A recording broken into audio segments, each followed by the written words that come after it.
우리 아버지는 죄가 없습니다. 10살 꼬마가 사또 앞을 가로막으며 당돌한 제안을 합니다. 제가 수수께끼 문제 3개를 내겠습니다. 제가 이기면 우리 아버지를 풀어주세요. 자칫하면 언니와 자신까지 평생 종으로 살아야 하는 목숨을 건 도박. 하지만 아이의 입에서 나온 명쾌한 대답들이 탐관오리의 코를 납작하게 만듭니다. 과연 어른들을 벌벌 떨게 한 꼬마의 놀라운 지혜는 무엇이었을까요? 구름야담의 이야기가 계속될 수 있도록 구독과 좋아요로 응원의 마음을 보태주세요. 자, 그럼 오늘도 감동적인 옛날 이야기 지금 바로 시작합니다. 옛날 옛적 강원도 산골 마을에 김진사댁 두 딸이 살고 있었습니다. 큰딸 연희는 18살로 돌아가신 어머니를 닮아 심성이 곱고 얼굴이 고왔지요.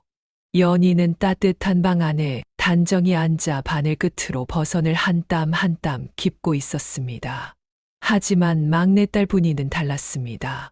겨우 10살인 분이는 마당 한 구석에 쭈그리고 앉아 깨진 김장독 조각들과 씨름하고 있었지요.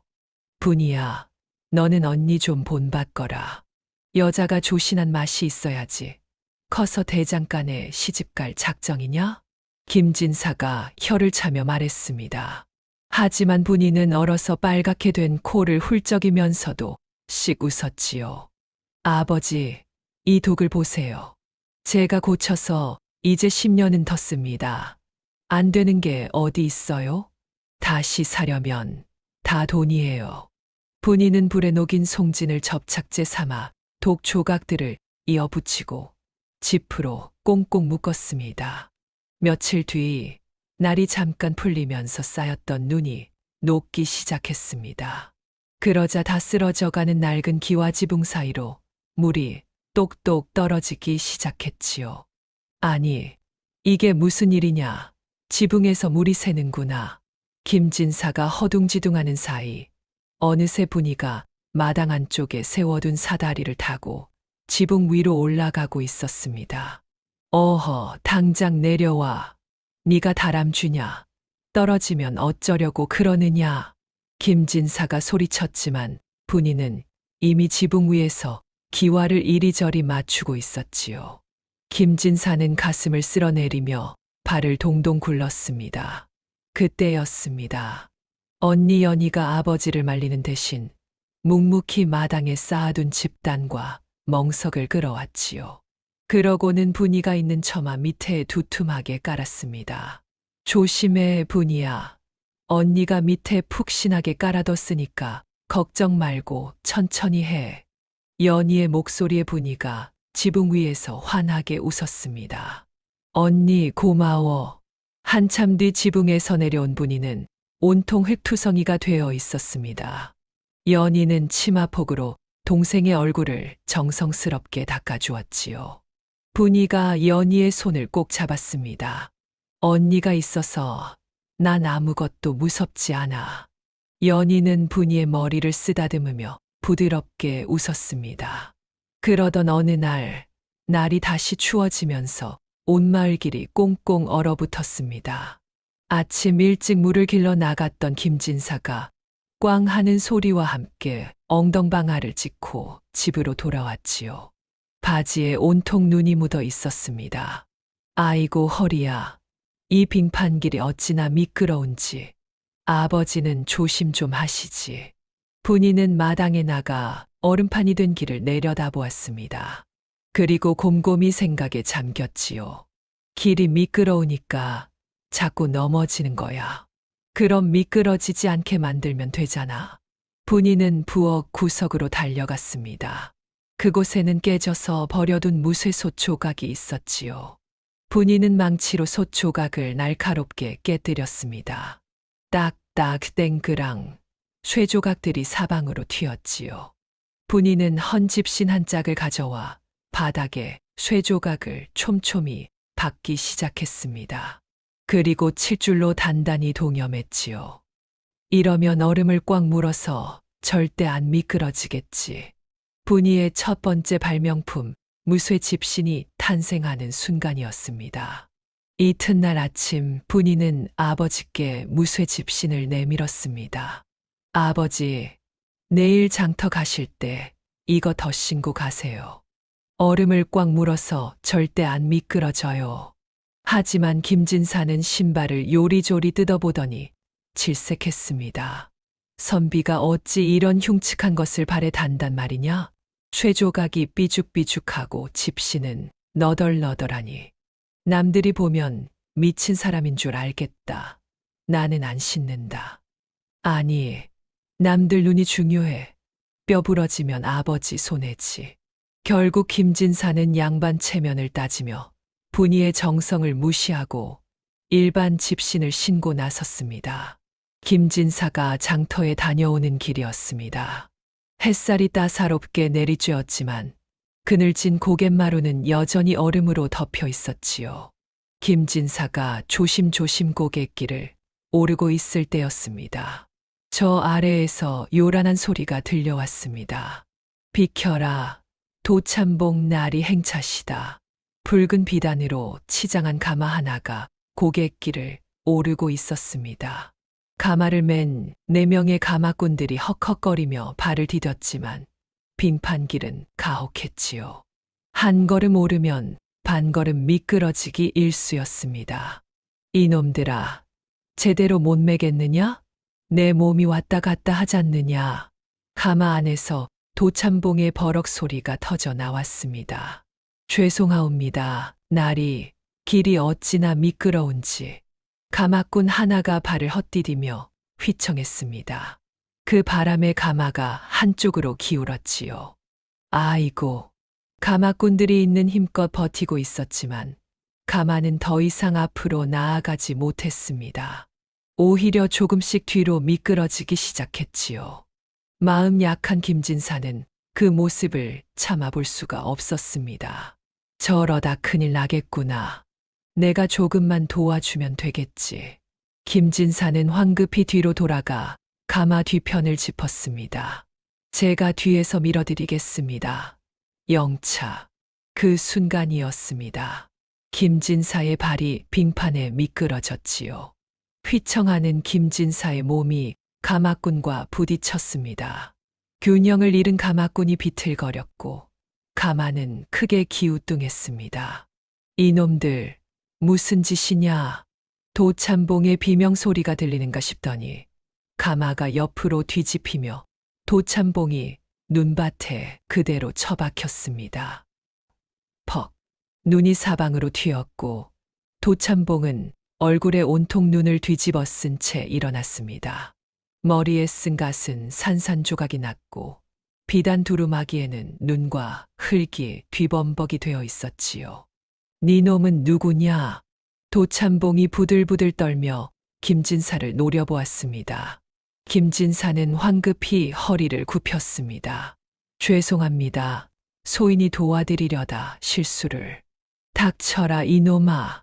도참봉은 눈밭에서 일어나 옷을 털어냈습니다. 다행히 다친 곳은 없었지요. 도참봉은 김진사를 위아래로 훑어보았습니다. 남루한 옷차림에 초라한 행색이 한눈에 들어왔지요. 이놈이 김진사로구나. 글만 읽는다고 소문난 가난뱅이 양반. 마침 잘 됐군. 도참봉의 입꼬리가 살짝 올라갔습니다. 사흘 전 집에서 부인과 말다툼하다 깨뜨린 옥지환이 떠올랐지요. 한양 정승 판석계 진상할 물건이었는데 그만 바닥에 떨어뜨려 2 동강을 내고 말았던 것입니다. 그래, 이 기회를 놓칠 수 없이 저놈에게 덮어 씌우면 되겠군. 도참봉은 품속을 더듬더니 갑자기 비명을 질렀습니다. 아, 이게 무슨 일이냐? 도참봉이 손에서 무언가를 꺼내 들었습니다. 2 동강이 난 옷가락지였지요. 푸른 빛이 감도는 아름다운 옥이었으나 가운데가 부러져 있었습니다. 이것을 어찌하란 말이냐? 도참봉이 통곡했습니다. 이것은 한양 정승 판서 대감께 진상할 천금 같은 옥이었다. 내 놈 때문에 가마가 뒤집히는 바람에 이 귀한 옥이 깨지고 말았구나. 김진사는 얼굴이 하얗게 질렸습니다. 참봉 어르신, 그것은 소인의 잘못이 아니옵니다. 길이 미끄러워. 잘못이 아니라고. 내가 뒤에서 멀쩡한 가마를 밀지 않았다면 내가 어찌 넘어졌겠느냐. 도참봉의 눈이 번뜩였습니다. 이 옥의 값은 1000냥이다. 1000냥이라니요. 소인은 가난한 선비로. 그럼 네 목숨으로 갚아라. 도참봉이 가마꾼들에게 손짓했습니다. 이놈을 당장 관하로 끌고 가라. 김진사는 그대로 포승줄에 묶여 끌려가고 말았습니다. 김진사는 관아옥에 갇혔습니다. 어두컴컴한 옥 안은 찬바람이 스며들어 뼛속까지 시렸지요. 김진사는 옥바라지로 온 연희와 분이에게 고개를 들지 못했습니다. 아버지, 괜찮으세요? 연희가 창살 사이로 손을 내밀었습니다. 김진사가 떨리는 손으로 딸의 손을 잡았지요. 아버지 잘못이 아니에요. 분이가 소리쳤습니다. 길이 미끄러운 게 잘못이지. 아버지가 뭘 잘못했어요? 바로 그때였습니다. 옥문이 삐걱 열리더니 도참봉이 비단 두루마기를 휘날리며 들어왔습니다. 뒤따라 사또도 함께 들어왔지요. 도참봉은 창사를 잡고 김진사를 내려다보았습니다. 김진사, 1000냥을 갚을 길이 있느냐? 없습니다. 김진사가 고개를 떨구었습니다. 그럼 옥에서 썩어 죽을 작정이냐? 도참봉이 입꼬리를 올렸습니다. 하지만 말이다. 내가 자비를 베풀어 한 가지 방법을 주마. 도참봉의 눈이 창살 밖에 서 있는 연희에게로 향했습니다. 연희는 본능적으로 한 걸음 뒤로 물러났지요. 너의 큰딸 연희를 내 첩으로 들인다면 옥값은 없던 일로 하겠다. 뭐라고요? 김진사가 벌떡 일어나 창살을 붙잡았습니다. 그것만은 안 됩니다. 제 딸은 아직 어린아이. 어린아이? 18이면 시집갈 나이 아니냐? 도참봉이 코웃음을 쳤습니다. 게다가 나는 돈 많은 천석군이다. 너의 딸이 내 집에 들어오면 비단옷에 금은 보화를 차고 살 수 있지. 가난한 양반 집에서 고생하는 것보다 훨씬 낫지 않겠느냐? 이 파렴치한 놈.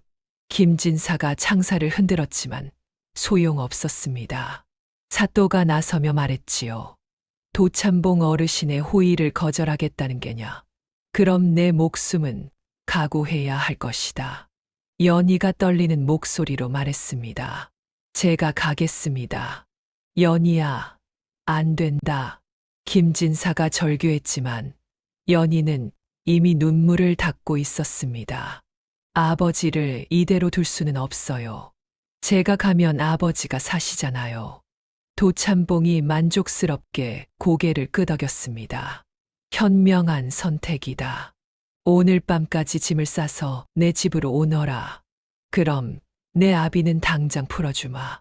도참봉과 사또가 옥을 나가자 김진사는 그대로 주저앉아 통곡했습니다.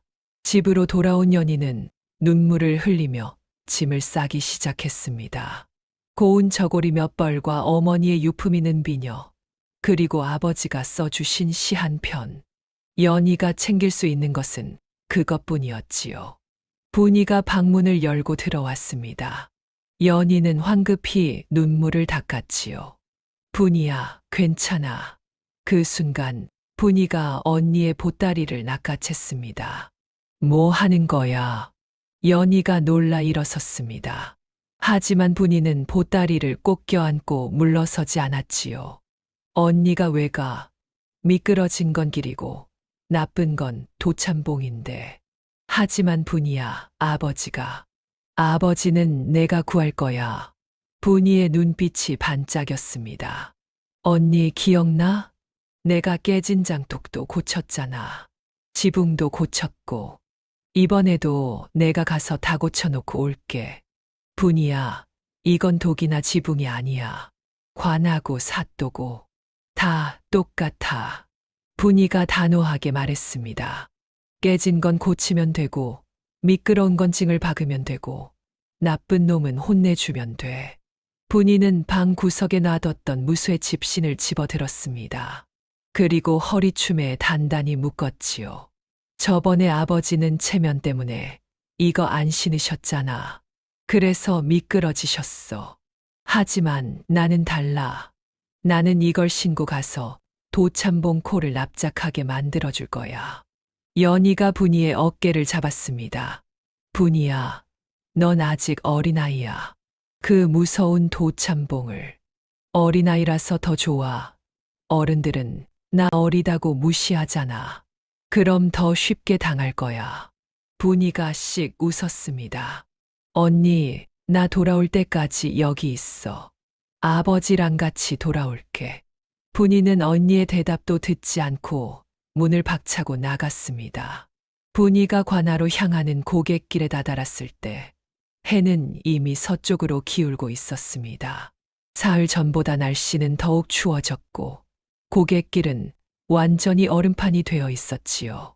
몇몇 사람들이 고갯마루를 오르려 애쓰고 있었지만 한 걸음 오르면 두 걸음 미끄러지기 일쑤였습니다. 아이고, 도저히 못 올라가겠구먼.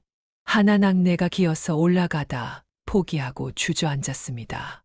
분이가 그 옆을 지나가려 하자 사람들이 깜짝 놀라 소리쳤습니다. 아이고, 꼬마야, 거기 못 올라가. 어른들도 못 올라가는데 네가 어찌 오르겠느냐. 저 위는 유리판 같아서 기어도 못 올라간단다. 하지만 분이는 씩 웃으며 고갯길 앞에 섰습니다. 그리고 허리춤에서 무쇠 집신을 꺼내 신발 위에 더 신었지요.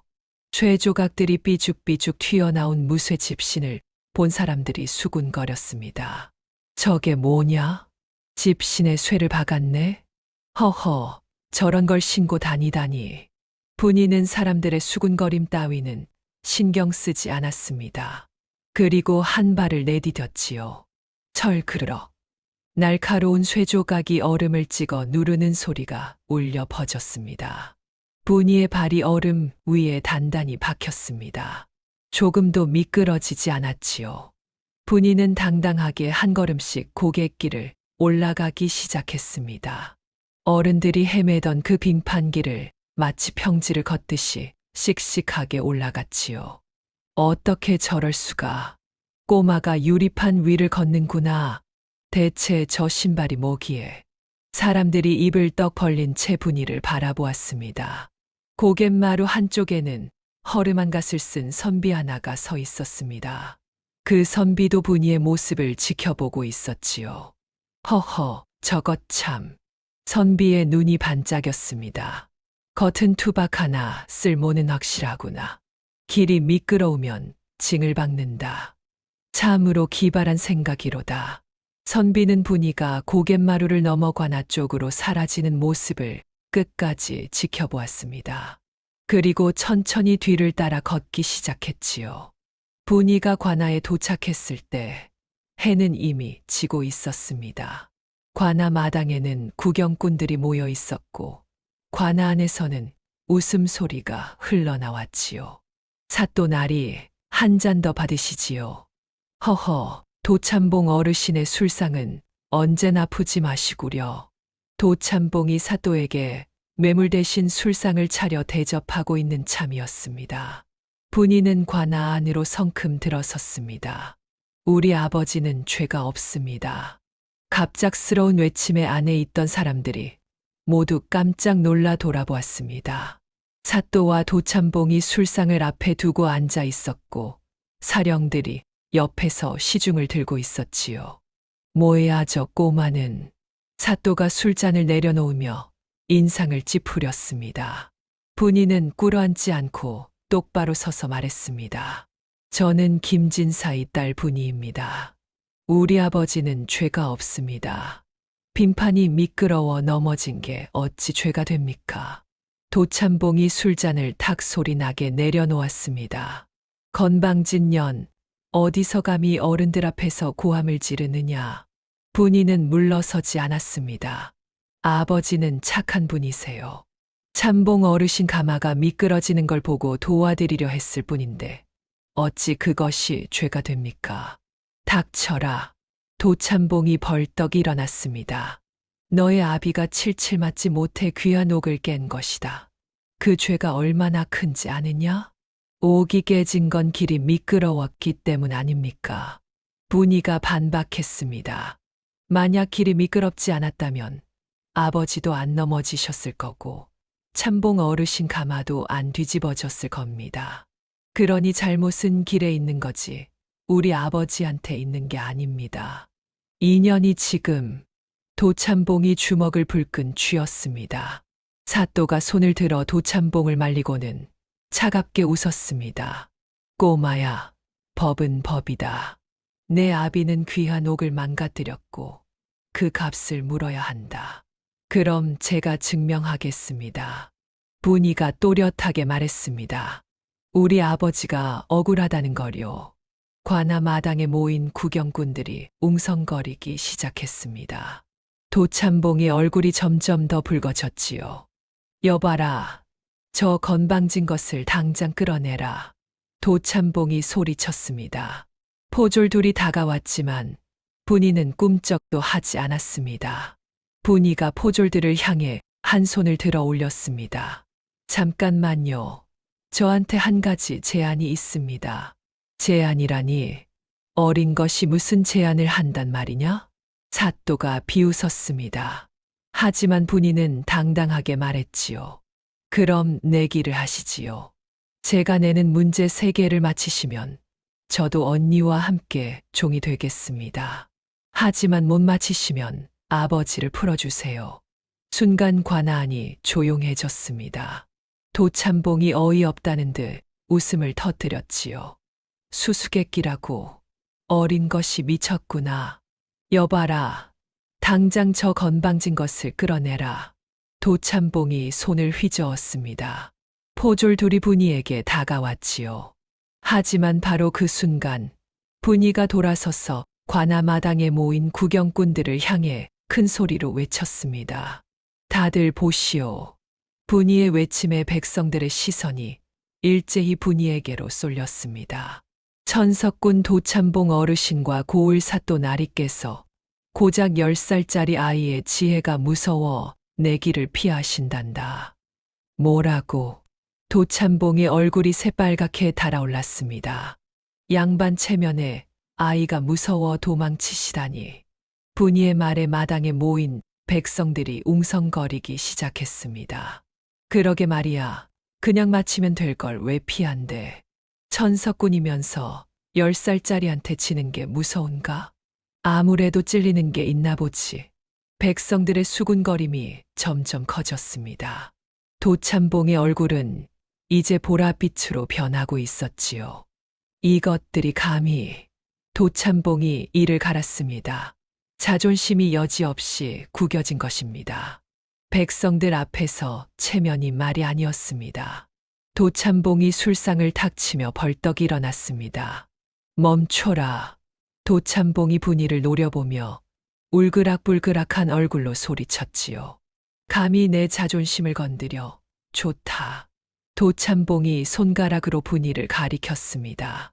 내 그깟 수수께끼 다 풀어주고 내 놈들 콧대를 꺾어주마. 어디 한번 내봐라. 그 대단하다는 문제를. 백성들 사이에서 박수 소리가 터져 나왔습니다. 역시 도참봉 어르신. 이제야 양반다우시네. 군중 심리를 이용한 분이의 도발이 정확히 먹혀든 것입니다. 분이는 속으로 씩 웃으며 공손하게 허리를 숙였습니다.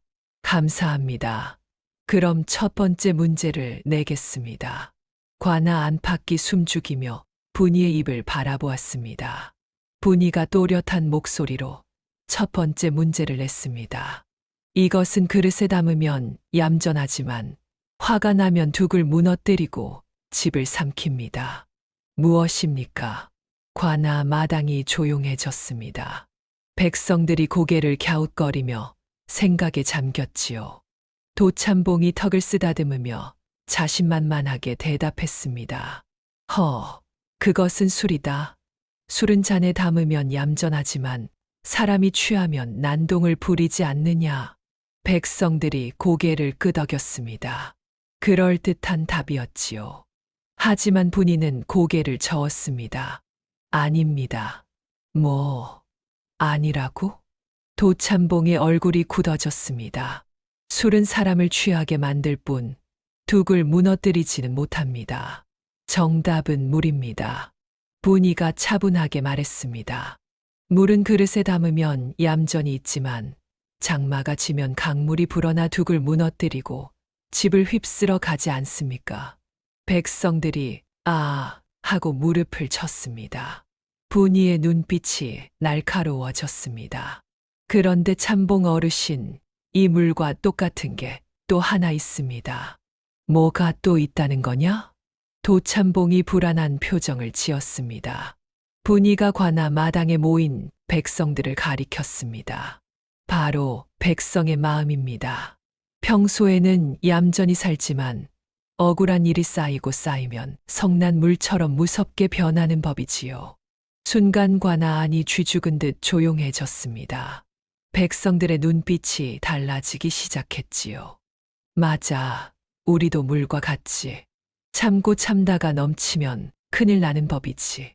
사람들이 작은 목소리로 수군거렸습니다. 사또와 도참봉의 얼굴이 창백해졌습니다. 10살짜리 꼬마의 입에서 나온 말이라고는 믿기지 않을 정도로 날카로운 지적이었습니다. 분이가 공손하게 허리를 숙였습니다. 첫 번째 문제, 제가 이긴 것 같습니다. 도참봉이 술잔을 들이키며 이를 갈았습니다. 좋다. 첫 번째는 네가 이겼다. 하지만 아직 두 문제가 남았다. 다음 문제를 내봐라. 분이가 고개를 끄덕이고 두 번째 문제를 냈습니다. 이것은 눈이 없어도 무겁고 가벼운 것을 귀신같이 알아봅니다. 무엇입니까? 도참봉이 턱을 쓰다듬으며 중얼거렸습니다. 눈이 없는데 무게를 안다고? 사또가 손뼉을 치며 말했습니다. 점쟁이다. 점쟁이는 눈이 먼 사람도 많은데 귀신같이 무거운 일 가벼운 일을 알아맞히지 않느냐. 맞아. 나도 그렇게 생각했소. 하지만 분이는 고개를 저었습니다. 도참봉이 다시 생각하더니 말했습니다. 그럼 지게다. 지게는 눈도 입도 없지만 무거운 짐을 지고 다니지 않느냐. 아니면 짐꾼. 짐꾼은 물건을 보기만 해도 무게를 안단 말이야. 사또와 도참봉이 엉뚱한 답을 내놓으며 헤맸습니다. 백성들 사이에서 웃음소리가 새어나왔지요. 한참을 헤매던 도참봉이 손을 내저었습니다. 아, 모르겠다. 대체 뭐란 말이냐? 분이가 차갑게 웃었습니다. 정답은 저울입니다. 저울. 사람들이 아 하고 무릎을 쳤습니다. 맞습니다. 저울은 눈이 없지만 물건을 올려놓으면 공평하게 무게를 재지요. 백성들이 고개를 끄덕였습니다. 하지만 분이는 거기서 멈추지 않았습니다. 헌데 말입니다. 요즘 관아의 저울은 고장이 났나 봅니다. 분이가 사또를 똑바로 쳐다보며 말했습니다.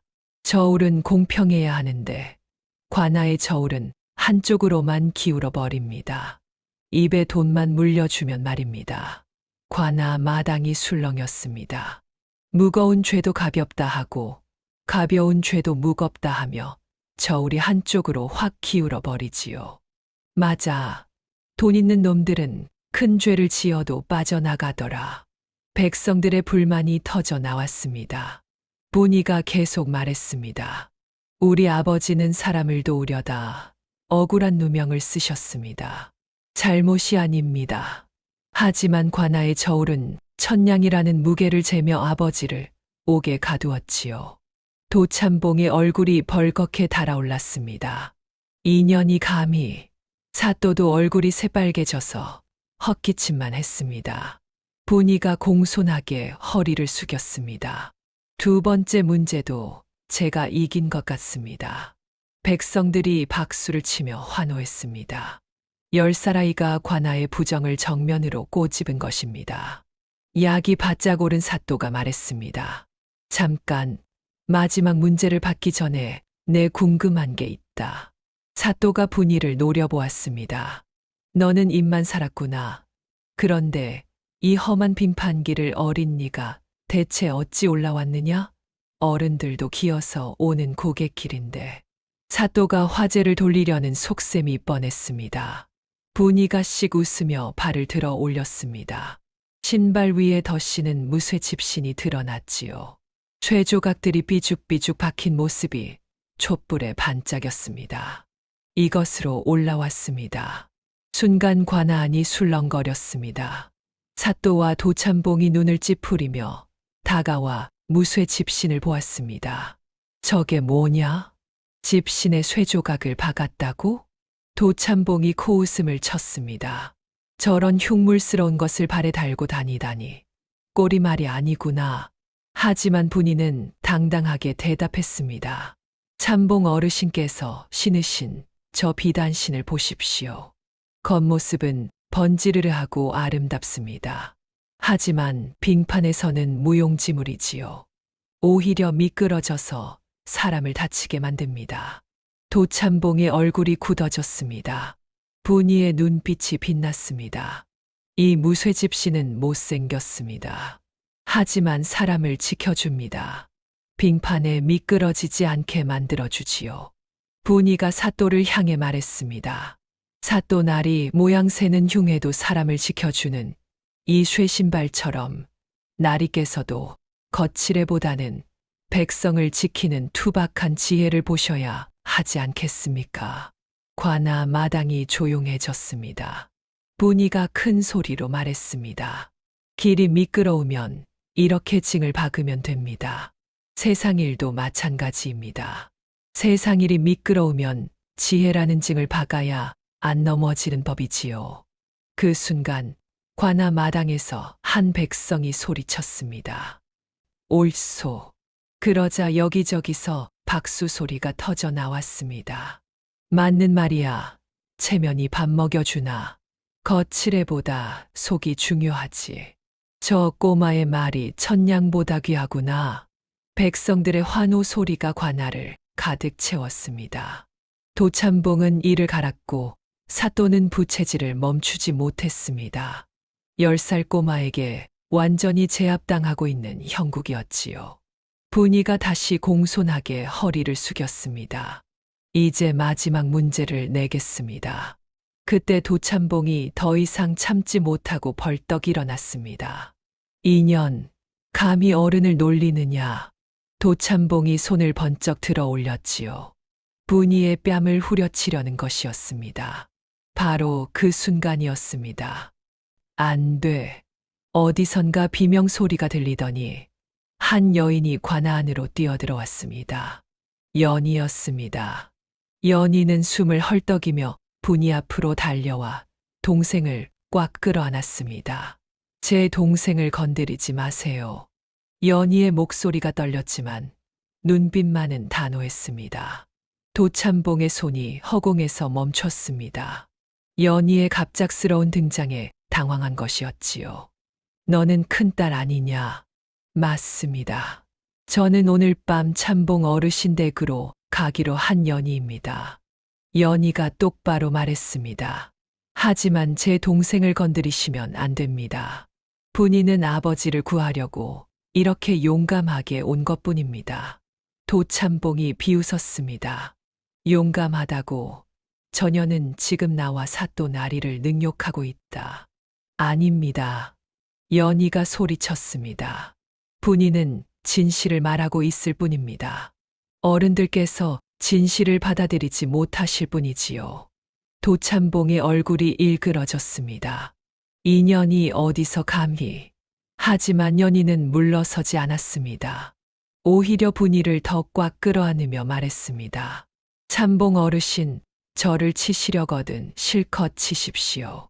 하지만 제 동생은 절대 못 건드립니다. 연희의 눈에서 눈물이 흘러내렸습니다. 만약 분이에게 손을 대신다면 저는 혀를 깨물고 죽어서 귀신이 되어 평생 참봉 어르신을 쫓아다닐 것입니다. 연희의 목소리는 떨렸지만 그 말에는 진심이 담겨 있었습니다. 도참봉이 흠칫하며 뒤로 물러섰습니다. 조선에서는 억울하게 죽은 원혼이 귀신이 되어 산 사람을 괴롭힌다는 믿음이 있었지요. 도참봉도 그런 말을 듣는 순간 소름이 돋았습니다. 도참봉은 손을 내리며 자리로 돌아갔습니다. 분이가 언니의 품에서 고개를 들었습니다. 언니, 집에 있으라고 했잖아. 바보야. 내가 어떻게 집에만 있어. 연희가 분이의 머리를 쓰다듬었습니다. 너 혼자 위험한 곳에 오는데 언니가 가만히 있을 수 있겠니? 분이의 눈에도 눈물이 맺혔습니다. 하지만 금방 눈물을 닦고 웃었지요. 이제 마지막 문제만 남았어. 분이가 언니의 품에서 일어나 관아 마당 한가운데로 걸어 나왔습니다. 관아 안팎이 숨죽이며 분이를 바라보았습니다. 이제 마지막 문제를 내겠습니다. 분이의 목소리가 고요한 밤 공기를 가르며 울려 퍼졌습니다. 도참봉과 사또는 긴장한 얼굴로 분이를 쳐다보았지요. 두 문제를 연달아 틀렸으니 이번만큼은 반드시 맞춰야 했습니다. 분이가 천천히 입을 열었습니다. 찢어진 옷은 깊고 무너진 지붕은 고칠 수 있습니다. 백성들이 고개를 끄덕였습니다. 분이가 직접 해온 일들이었지요. 깨진 독도 송진으로 붙이고 미끄러운 길도 쇠를 박아 고칠 수 있습니다. 분이의 목소리가 점점 낮아졌습니다. 하지만 세상에 딱 하나 억만금을 줘도 절대 고칠 수 없는 것이 있습니다. 분이가 관아 안을 둘러보았습니다. 그것은 무엇입니까? 순간 관아가 쥐죽은 듯 조용해졌습니다. 도참봉이 턱을 쓰다듬으며 생각했습니다. 사또도 이마에 땀을 흘리며 생각에 잠겼습니다. 백성들도 서로 눈치를 보며 수군거렸습니다. 고칠 수 없는 게 뭘까? 죽은 사람 아닐까? 아니야. 너무 쉬운 답이잖아. 그럼 병. 한참을 생각하던 도참봉이 손을 들었습니다. 잠깐, 시간을 좀 달라. 마음껏 생각하세요. 분이가 담담하게 말했습니다. 도참봉과 사또는 머리를 맞대고 수군거렸습니다. 하지만 아무리 생각해도 명쾌한 답이 떠오르지 않았지요. 저 멀리 관아 담장에 기대 서 있던 허름한 선비가 그 모습을 지켜보며 작게 미소 지었습니다. 참으로 기특한 아이로다. 저 어린 나이에 세상의 이치를 꿰뚫고 있구나. 시간이 흘렀습니다. 분이는 조급해하지 않고 차분히 서 있었습니다. 언니 연희가 멀리서 분이를 바라보며 두 손을 꼭 쥐고 있었지요. 마침내 도참봉이 포기한 듯 손을 내저었습니다. 모르겠다. 대체 뭐란 말이냐? 사또도 부채질을 멈추고 고개를 저었습니다. 나도 모르겠구나. 백성들도 웅성거렸지만 아무도 답을 알지 못했습니다. 분이가 달빛 아래서 조용히 입을 열었습니다. 그럼 제가 답을 말씀드리겠습니다. 정답은 흘러간 시간입니다. 시간. 사람들이 의아해하며 되물었습니다. 분이가 고개를 끄덕였습니다. 맞습니다. 찢어진 옷은 바늘과 실로 기우면 됩니다. 무너진 지붕은 기와를 올리면 되고 깨진 독은 송진으로 붙이면 됩니다. 분이의 목소리가 낮아졌습니다. 하지만 한 번 흘러간 시간만큼은 세상 그 누구도 되돌릴 수 없습니다. 관아 마당이 조용해졌습니다. 백성들이 숨죽이며 분이의 말을 들었지요. 아버지가 옥에서 떨며 보낸 시간. 분이의 눈에 눈물이 맺혔습니다. 추운 옥 안에서 아버지는 제대로 드신 밥도 없고 따뜻한 이불도 없이 돌바닥에서 지내셨지요. 연희도 눈물을 흘렸습니다. 우리 언니가 눈물 흘린 시간. 분이가 언니를 돌아보았습니다. 언니는 아버지를 구하려고 도참봉 어르신 댁으로 가는 짐을 싸며 하루 종일 울었습니다. 자신의 몸을 팔아야 하는 슬픔에 그렇게 눈물을 쏟았지요. 백성들 사이에서 흐느끼는 소리가 들렸습니다. 분이가 도참봉을 똑바로 쳐다보았습니다. 도참봉 어르신께서 천석군 부자라 해도 이 시간만큼은 절대 되돌릴 수 없습니다.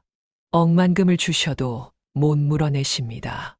도참봉의 입이 떡 벌어졌습니다. 할 말이 없었지요. 아버지가 추위에 떨던 그 시간, 언니가 슬픔에 잠 못 이루던 그 시간, 제가 걱정에 밥을 못 먹던 그 시간은 이미 흘러가 버렸습니다. 분이의 목소리가 떨렸습니다. 그 시간들은 영영 돌아오지 않습니다. 천냥을 주셔도 만냥을 주셔도 돌아오지 않습니다. 관아 안팎이 숙연해졌습니다. 사또가 부채질을 멈추고 고개를 숙였습니다. 도참봉은 주먹을 쥐었다 폈다를 반복했지요. 분이가 공손하게 허리를 숙였습니다.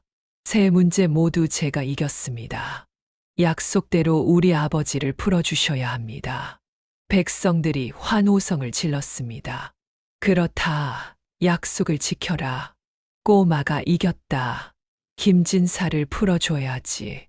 하지만 도참봉의 얼굴은 점점 더 일그러지고 있었습니다. 10살짜리 꼬마에게 완패했다는 사실을 도저히 받아들일 수 없었던 것입니다. 도참봉이 벌떡 일어나 화를 냈습니다. 시끄럽다. 도참봉이 고함을 질렀습니다. 내가 언제 약속을 했단 말이냐. 어린 것이 어른을 우롱하는 걸 내가 참고만 있을 줄 알았느냐. 백성들이 웅성거렸습니다. 무슨 소리야? 분명히 약속했잖아. 세 문제를 못 맞히면 김진사를 풀어주겠다고 했는데.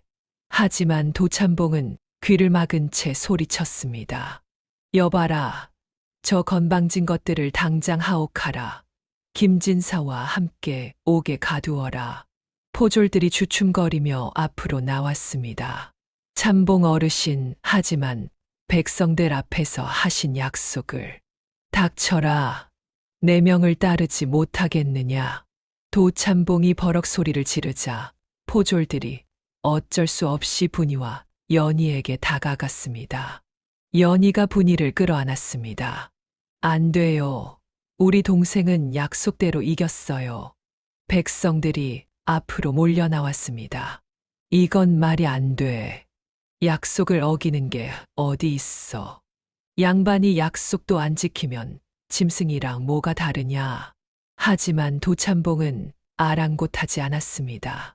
자존심이 여지없이 구겨진 데다 천석군인 자신이 10살짜리에게 졌다는 사실을 인정할 수 없었던 것입니다. 시끄럽다. 다들 흩어지지 않으면 너희들도 다 잡아들이겠다. 사또도 난처한 표정을 지으며 말했습니다. 도참봉 어르신, 이건 좀. 사또 나리, 인연들이 관아를 우롱했습니다. 이대로 넘어갈 수 없지 않습니까? 도참봉이 사또를 노려보았습니다. 사또는 도참봉에게 뇌물을 받은 처지라 함부로 반박할 수 없었지요. 포졸들이 분이와 연희에게 다가왔습니다. 자매는 서로를 꼭 끌어안은 채 물러서지 않았지요. 언니, 무서워? 응, 무서워. 너는? 나도 무서워. 하지만 우리 아버지는 더 무서웠을 거야. 분이가 언니의 손을 꼭 잡았습니다. 바로 그 순간이었습니다. 관아 마당 한쪽에서 낮고 차가운 목소리가 울려 퍼졌습니다. 멈추시오. 모두가 그쪽을 돌아보았습니다. 허름한 갓을 쓴 선비 하나가 어둠 속에서 천천히 걸어 나오고 있었지요. 달빛이 그의 얼굴을 비추었습니다. 눈빛만은 형형하게 빛나고 있었습니다. 허름한 선비가 관아 마당 한가운데로 걸어 나왔습니다. 낡은 갓에 해진 두루마기, 그리고 먼지가 잔뜩 묻은 신발. 누가 봐도 지나가는 가난한 과객이었지요.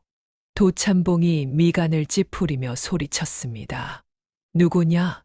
감히 관아에서 소리를 지르다니. 썩 꺼지지 못할까. 선비는 아랑곳하지 않고 천천히 걸어오며 차갑게 입을 열었습니다. 나는 이곳저곳을 떠도는 선비일 뿐이요. 헌데 조금 전 나는 고갯길에서 이 아이가 무쇠 집신을 신고 빙판길을 오르는 것을 보았소. 선비의 눈길이 분이에게 머물렀습니다. 투박하고 흉측한 신발이었지만 그 신발은 아이를 지켜주었소. 미끄러운 길에서도 넘어지지 않게 말이오. 선비가 고개를 돌려 도참봉과 사또를 쏘아보았습니다. 그의 눈빛이 서늘하게 빛났습니다. 그런데 오늘 나는 이곳에서 무엇을 보았는지 아시오? 겉은 번지르르한 비단옷을 입고 계시지만 그 속은 어린아이의 집심보다 못한 더럽고 추악한 양심을 가진 자들을 보았소. 뭐라고? 도참봉의 얼굴이 불그락 푸르락 터질 듯 달아올랐습니다. 감히 천석군인 자신에게 훈계를 두는 거렁뱅이를 참을 수 없었지요. 내 놈이 죽고 싶어 환장을 했구나. 여봐라, 저 미친 선비놈을 당장 멍석말이 하여라. 아니, 몽둥이로 쳐서 내쫓아라. 도참봉의 호통에 포졸들이 몽둥이를 치켜들고 선비에게 달려들었습니다. 포졸의 몽둥이가 선비의 머리 위로 떨어지려는 절체절명의 순간이었습니다. 멈춰라. 선비의 우렁찬 호통 소리가 관아를 뒤흔들었습니다. 동시에 그의 품속에서 무언가가 번쩍하고 빛났습니다. 달빛을 받아 찬란하게 빛나는 그것은 바로 5마리의 말이 새겨진 마패였습니다. 암행어사 출두요. 선비의 외침과 함께 닫혀있던 관아의 대문이 활짝 열렸습니다. 수십 명의 역졸들이 횃불을 들고 관아 안으로 물밀듯이 들이닥쳤습니다. 순식간에 관아 안은 아수라장이 되었습니다. 몽둥이를 들고 있던 포졸들은 혼비백산하여 바닥에 나뒹굴었고 구경하던 백성들은 놀라서 입을 다물지 못했지요. 암행어사, 의자에서 벌떡 일어나려던 사또는 다리에 힘이 풀려 그 자리에 주저앉고 말았습니다. 도참봉은 얼굴이 하얗게 질려 뒷걸음질을 쳤습니다. 암행어사가 마패를 높이 쳐들며 호령했습니다. 나는 전라도 암행어사 이덕형이다. 임금님의 명을 받들어 이 고을에 썩은 부정을 도려내러 왔노라. 사또가 납작 엎드려 머리를 조아렸습니다. 아이고, 어사대감, 죽을 죄를 지었습니다. 거만하던 도참봉도 부들부들 떨며 무릎을 꿇었습니다.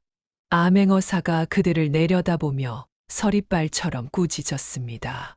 백성의 억울함을 풀어주어야 할 사또가 뇌물을 받고 돈으로 벼슬을 산 자가 힘없는 백성을 겁박하다니. 내 놈들의 죄는 하늘이 알고 땅이 알거늘 감히 누구를 내쫓으려 했느냐. 관아 마당을 가득 채운 역졸들의 위세에 눌려 도참봉은 감히 고개조차 들지 못했습니다. 암행어사가 도참봉을 향해 손을 내밀었습니다. 도참봉, 그대가 깨졌다고 주장하는 옥지환을 이리 내놓으시오. 도참봉이 머뭇거렸지만 암행어사의 날카로운 눈빛 앞에서는 어쩔 수 없었습니다. 도참봉이 품속에서 두 동강 난 옥지환을 꺼내 내밀었지요. 암행어사가 옥지환을 받아들고 촛불 가까이 가져갔습니다. 그리고 천천히 깨진 단면을 살펴보았지요. 암행어사가 무언가를 발견한 듯 눈을 가늘게 떴습니다. 그리고 옥지환을 높이 들어 관아 마당의 백성들에게 보여주었습니다.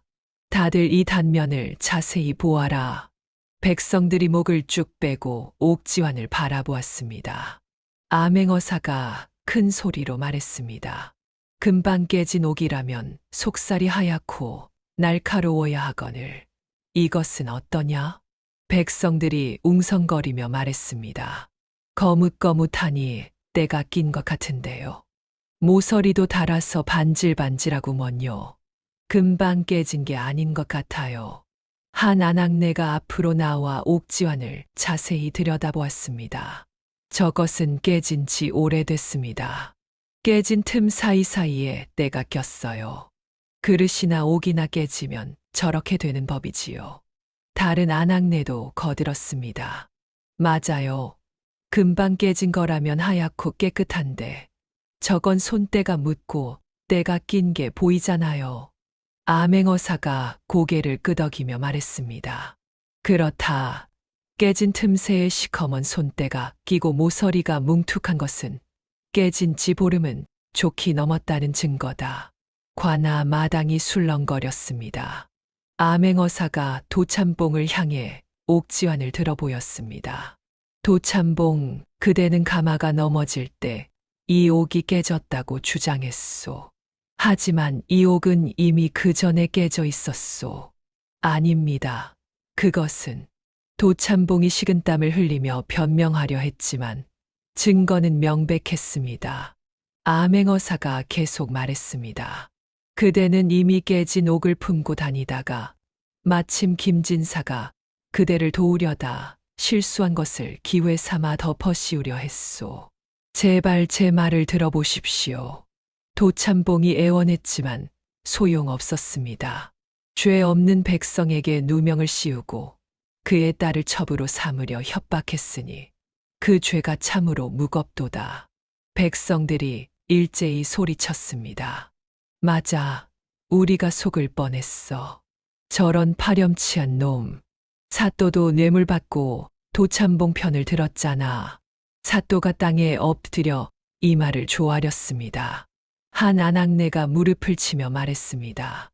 맞아, 깨진 그릇 오래 두면 저렇게 되지. 다른 사람들도 고개를 끄덕였습니다. 그러게 금방 깨진 게 아니야. 도참봉이 처음부터 거짓말을 한 거지. 분이가 언니의 손을 꼭 잡고 눈물을 흘렸습니다. 마침내 아버지의 억울함이 밝혀지는 순간이었지요. 암행어사가 포졸들에게 명했습니다. 도참봉과 사또를 당장 결박하라. 그리고 옥에 갇힌 김진사를 즉시 석방하라. 명을 받들겠습니다. 포졸들이 황급히 움직였습니다. 도참봉은 발버둥을 쳤지만 이미 늦었습니다. 안 돼. 내가 천석군인데 이럴 수는 없어. 하지만 아무도 그의 말을 듣지 않았습니다. 연희가 분이를 꽉 끌어안았습니다. 분이야, 해냈어. 우리가 해냈어. 응, 언니. 이제 아버지를 만날 수 있어. 두 자매는 서로를 껴안고 기쁨의 눈물을 흘렸습니다. 얼마 지나지 않아 옥문이 열리고 김진사가 나왔습니다. 아버지. 분이와 연희가 달려가 아버지를 끌어안았습니다.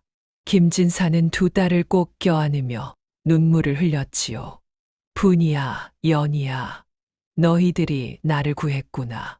아버지, 이제 괜찮아요. 모든 게 다 해결됐어요.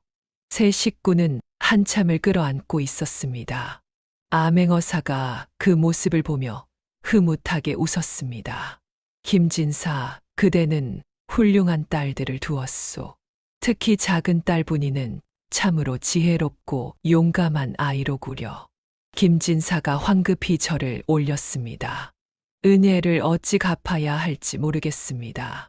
아니요, 내가 한 일은 없소. 모두 분이가 해낸 일이오. 암행어사가 분이의 머리를 쓰다듬었습니다. 분이야, 너는 참으로 기특한 아이로구나. 나도 너에게 배울 게 많구나. 분이가 수줍게 웃었습니다. 세 식구는 관아를 나와 집으로 향했습니다. 달빛이 밝게 길을 비추고 있었지요. 고갯마루에 다다랐을 때였습니다. 여전히 빙판으로 얼어붙은 길이 눈앞에 펼쳐졌습니다. 분이가 갑자기 멈춰 섰습니다. 그리고 허리춤에서 작은 주머니를 꺼냈지요. 주머니 안에는 집에서 챙겨온 재가 가득 들어 있었습니다. 분이는 주머니를 열고 빙판길에 재를 뿌리기 시작했습니다. 분이야, 뭐 하느냐? 김진사가 의아해하며 물었습니다. 길을 고쳐놔야 다른 사람이 또 안 넘어지지요. 분이는 재를 한 줌씩 떠서 빙판 위에 골고루 뿌렸습니다. 재가 얼음 위에 내려앉자 미끄러운 길이 조금씩 거칠어졌지요. 연희가 눈물을 글썽이며 동생을 바라보았습니다. 우리 분이가 정말 다 컸구나. 김진사도 코끝이 찡해졌습니다. 딸의 작은 손이 세상을 조금씩 바꾸고 있었습니다. 저 멀리 관아 마루에서 이 모습을 지켜보던 암행어사가 조용히 미소 지었습니다. 세상을 고칠 아이로다. 분이는 젤을 다 뿌린 뒤 왼손으로는 언니의 손을, 오른손으로는 아버지의 손을 꼭 잡았습니다. 자, 이제 집에 가요. 언니 배고프지? 집에 가면 내가 죽 끓여줄게. 허허, 네가 죽을 끓여준다고? 김진사가 웃으며 물었습니다. 당연하지. 독도 고치고 지붕도 고치는데 죽 못 끓일 것 있어. 세 식구는 손을 맞잡고 씩씩하게 길을 걸어갔습니다. 분이가 뿌려놓은 제 덕분에 뒤따라오는 그 누구도 넘어지지 않는 안전한 길이 되었지요. 달빛이 세 사람의 그림자를 길게 늘어뜨렸습니다. 10살 분이는 깨진 독을 고치고 무너진 지붕을 고치고 미끄러운 길을 고쳤습니다. 그리고 마침내 세상의 불의까지 고쳐냈지요. 작은 손으로 할 수 있는 일부터 하나씩 고쳐나가는 마음. 그것이 바로 세상을 따뜻하게 만드는 힘이 아닐까요? 세상을 살다 보면 우리네 인생길도 빙판처럼 미끄럽고 막막할 때가 참 많습니다. 억울해서 넘어지기도 하고 춥고 힘들어서 주저앉고 싶을 때도 있지요. 하지만 여러분, 우리 분이처럼 지혜라는 단단한 징을 받고 사랑하는 가족의 손을 꼭 잡는다면 어떤 험한 고개도 씩씩하게 넘어갈 수 있을 겁니다. 오늘 하루 고단했던 여러분의 삶에도 미끄러지지 않는 든든한 행운이 함께하기를 바랍니다. 다음 영상을 빠르게 만나보시려면 좋아요와 구독을 눌러주세요. 지금 화면에 나오는 구름야담의 더 재미있는 영상들도 함께 해주세요. 그럼 모두 행복한 하루 보내세요. 감사합니다.